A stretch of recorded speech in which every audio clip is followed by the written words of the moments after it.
Go ahead, Kelly.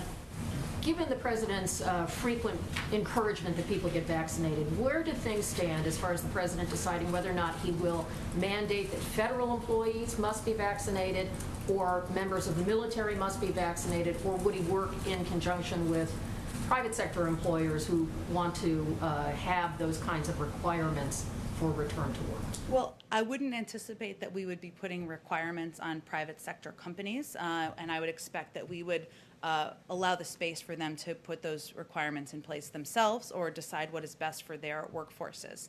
Obviously, I don't have any update. There's no new information I can provide on any requirements as it relates to federal employees, and certainly as it relates to the military, we would rely on the advice and guidance of the Secretary of Defense. So that's not something that's kind of in the works to consider whether the president would have that kind of a requirement?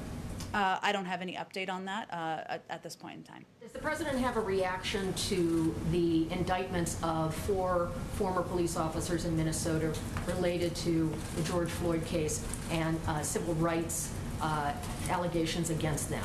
Well, obviously we have seen the reports and we are watching any follow-up closely.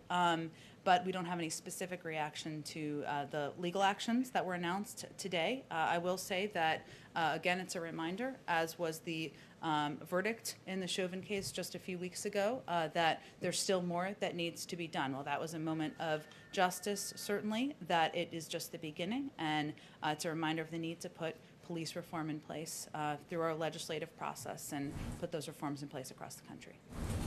Thank you, Jen. Secretary Yellen said that the recovery would be bumpy and there would be different factors every month that contribute to it. What factors do you think led to what happened last month and the numbers dropping from an average of 500,000 to just over half of that? Well, as Secretary Yellen said, I like saying that since she was just here, we look at monthly averages.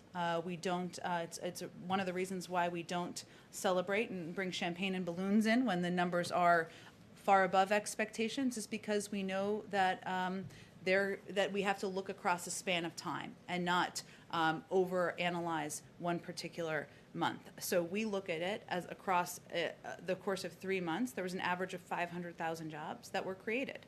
The prior administration created an average of 60,000 jobs per month. So that certainly is a positive trajectory. In our view, as we look at this report, it's just a reminder, and our biggest takeaway is that it's going to take time and effort to heal the economy. It emphasizes the steep climb out from this economic crisis and the fact that more is needed.